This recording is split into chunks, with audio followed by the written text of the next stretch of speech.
Hello दोस्तों, एक छोटे शहर में एक कलाकार आरव रहता था। सभी ने आरव की पेंटिंग की प्रशंसा की। उसकी प्रतिभा ने उसे शहर का सबसे लोकप्रिय कलाकार बना दिया। लेकिन यह प्रशंसा आरव को ईगो में बदल गई। जी हाँ, आरव को लगा कि उसके ब्रश स्ट्रोक एकदम सही थे और उसने किसी की सलाह नहीं ली और बाकी कोई लोग उसको क्रिटिसाइज करते तो उस पर वो ध्यान नहीं देता। लेकिन एक दिन ये प्रसिद्ध कला क्रिटिक ने उनकी एक पेंटिंग पर कमेंट भी किया कि इसमें नयापन क्या है। लेकिन आरव ने इस आलोचना को अंकुश की तरह लिया और उसे नकार दिया। सोचा किसी को उसकी कला समझ नहीं आई। लेकिन धीरे धीरे जब उसकी पेंटिंग की बिक्री कम हो गई और लोगों का नजरिया बदला तो आरव को एहसास हुआ कि उसका ईगो उनके टैलेंट के सामने आ रहा है। और फिर उसने अपनी कला में सुधार और कुछ नया करने का फैसला किया और अपने ईगो को हरा दिया। आरव की कहानी ईगो इज द एनिमी की थीम अच्छी तरह से दर्शाती है, जिसमें हम देखते हैं कि कैसे ईगो हमारे सपने का दुश्मन होता है। जी हाँ दोस्तों, आज की इस वीडियो में हम ego is the enemy book की समरी तो नहीं कहना चाहता, क्योंकि किसी बुक को लिखने के लिए ऑथर को 2 से 3 साल का समय लगता है और 2 से 3 साल के समय के अंदर ऑथर अपने 10 से 15 साल के एक्सपीरियंस को हमारे सामने 200-300 पेजेस के अंदर रख देता है। अब आप सोचो, 10 से 15 साल का एक्सपीरियंस और 2 से 3 साल बुक को लिखने के समय को एक 10 से 15 मिनट की वीडियो के अंदर समराइज करना एक तरफ से अन्याय है, उस ऑथर के लिए अन्याय है। और अगर कोई बुक लवर होगा तो उसे भी चीज़ पसंद नहीं आएगी। इसलिए मैं आपको पूरी बुक सीरीज देना चाहता हूँ, जो कि ये ego is the enemy book series का पहला पार्ट है। अगले पार्ट के लिए चैनल को सब्सक्राइब करके नोटिफिकेशन बेल को हिट जरूर करें और नीचे कमेंट करें अपलोड सेकेंड पार्ट, जिससे हमें भी थोड़ा सा मोटिवेशन मिलता रहेगा। अब हम आज की वीडियो में 6 पॉइंट समझेंगे। जी हाँ, इस किताब में हमें बताया कि हमारा अपना अहंकार ईगो हमारी सफलता की राह में बाधा बन जाता है।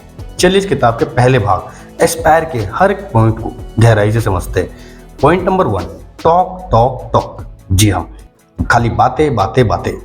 एक प्रसिद्ध लेखक और पॉलिटिशियन अपटन सिंक्लेयर ने गवर्नर बनने के लिए अपना यूनिक तरीका अपनाया। उन्होंने I governor of California and how I ended poverty नामक पुस्तक लिखी, जिसमें उन्होंने गवर्नर बनने के बाद अपने निर्णयों का वर्णन किया।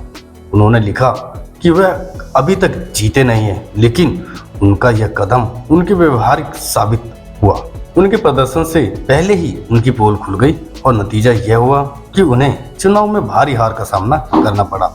जी हाँ, हम अपने बारे में बढ़ा चढ़ा के लोगों को बताते रहते हैं कि हम ये करेंगे वो करेंगे, लेकिन हमने अभी तक किया नहीं है। इससे खाली हम बातें करते हैं, जिससे कि लोगों को बुरा लगता है। और इस कहानी से हमें पता चलता है कि कर्म ही शब्दों से ज्यादा महत्वपूर्ण है। इसलिए हमें अपने कर्म पे ध्यान देना चाहिए, ना कि शब्दों पे, बातों पे। शब्द और जल्दबाजी में बोले गए शब्द हमारे इरादों को कमजोर कर सकते हैं।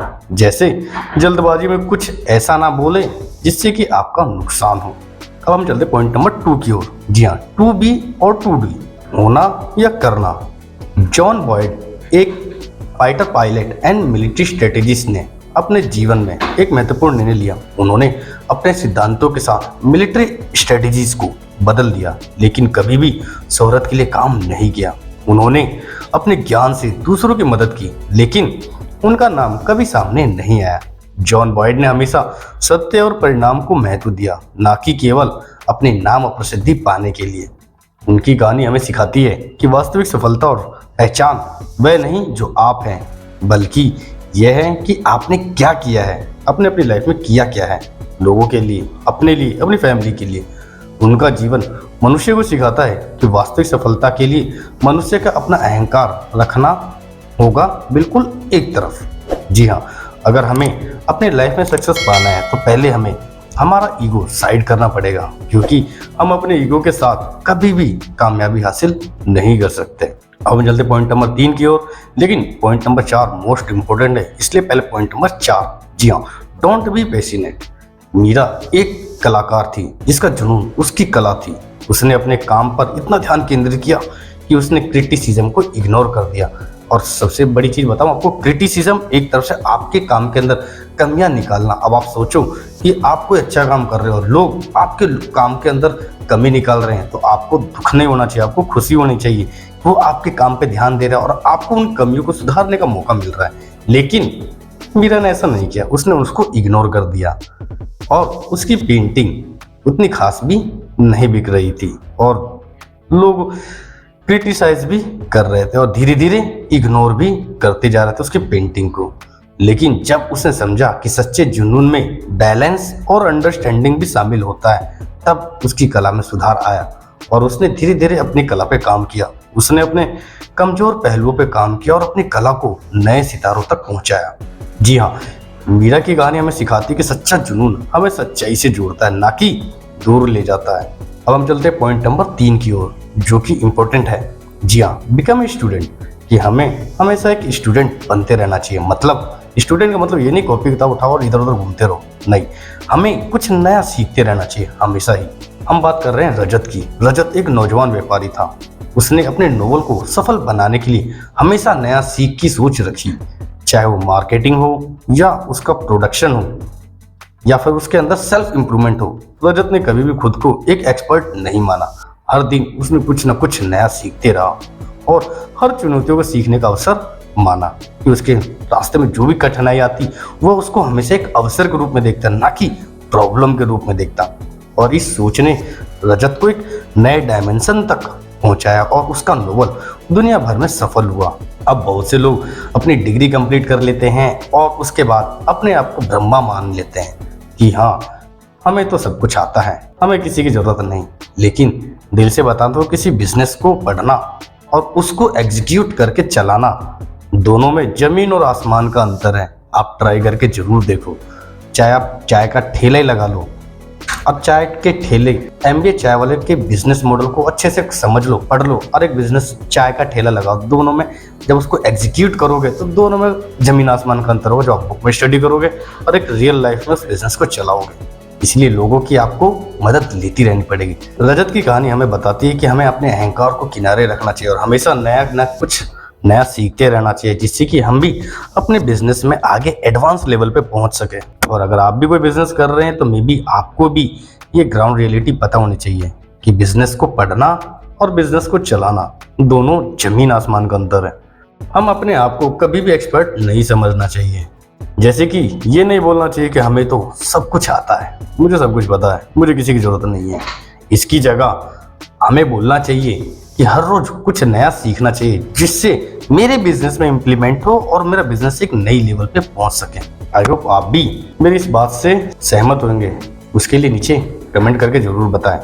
और आपने कॉर्पोरेट चाणक्य बुक नहीं पढ़ी है तो इसकी भी प्लेलिस्ट आपको वीडियो के एंड में जरूर मिलेगी। उसके अंदर मैंने 7 पिलर्स के बारे में बताया, बिजनेस के 7 पिलर, कि कैसे कैसे बिजनेस को खड़ा करें और उसमें कौन कौन से पिलर्स आपको सहयोग देंगे एक बिजनेस को चलाने के लिए। तो उस वीडियो को जरूर देखें, जो कि इस वीडियो के एंड स्क्रीन में आपको जरूर मिल जाएगी। अब हम चलते हैं नेक्स्ट पॉइंट की ओर और ये पॉइंट मोस्ट इंपोर्टेंट है। जी हाँ, फॉलो द कैनवास स्ट्रेटेजी। क्या आपने कभी सोचा है कि सफलता के लिए सिर्फ अपनी मेहनत ही काफी नहीं होती?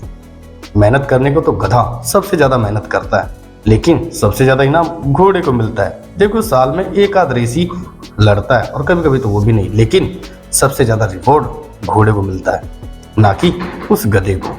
हम सबकी जिंदगी में एक ऐसा दौर आता है जब हमें दूसरों की मदद करके ही आगे बढ़ना होता है।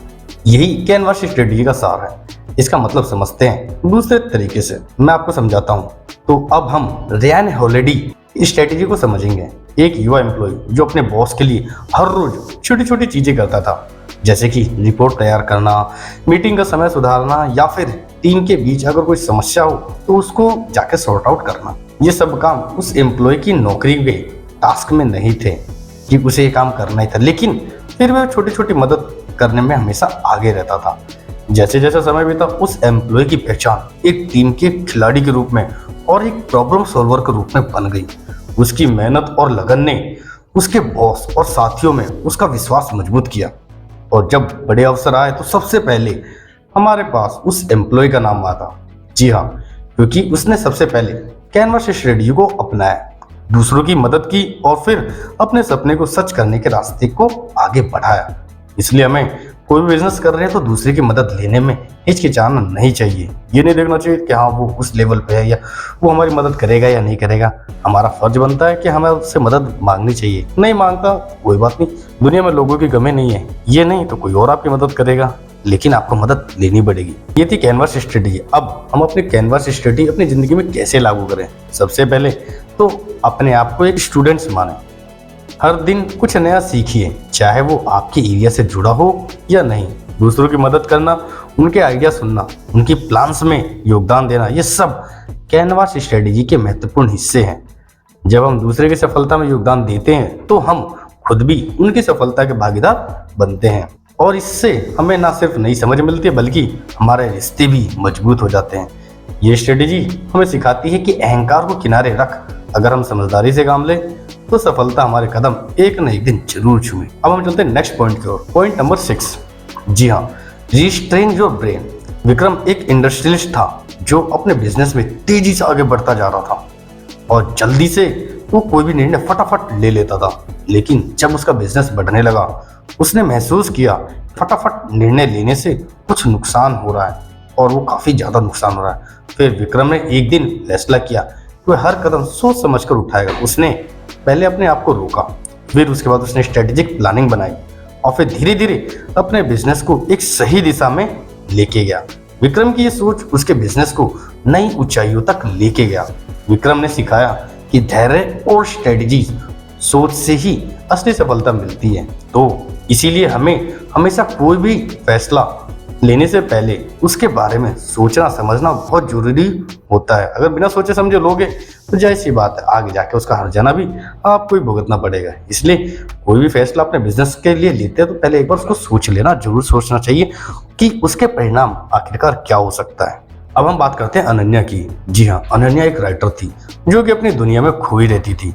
अपने आइडियाज में वो उलझी रहती थी और उसने अपने आइडिया को रियलिटी से जोड़ा भी नहीं। अब आगे अनन्या एक अच्छी राइटर बन पाती है, नहीं बन पाती है, और वो कैसे एक अच्छी राइटर बन के अपने बिजनेस को, अपनी लेखिका प्रोफेशन को आगे एक नई ऊंचाई पे लेके जाती है।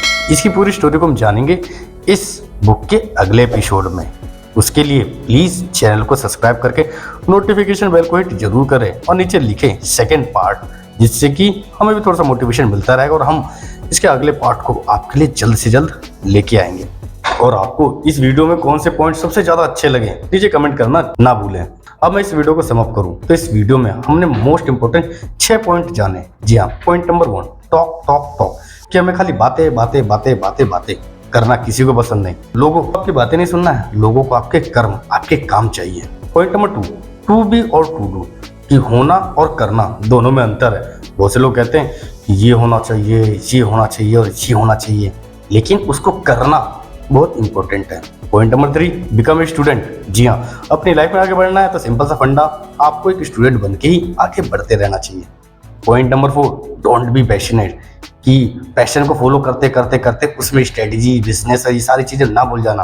उसमें वो सारी चीजें, सूझबूझ, समझदारी, सभी चीजों की जरूरत होती है।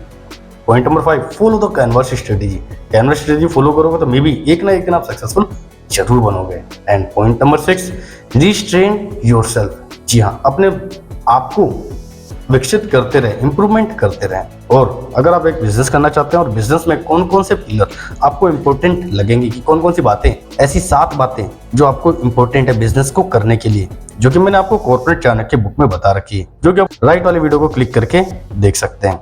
और हम मिलेंगे अगली वीडियो में, तब तक के लिए बाय, टेक केयर और अपना कीमती समय देने के लिए तहे दिल से शुक्रिया।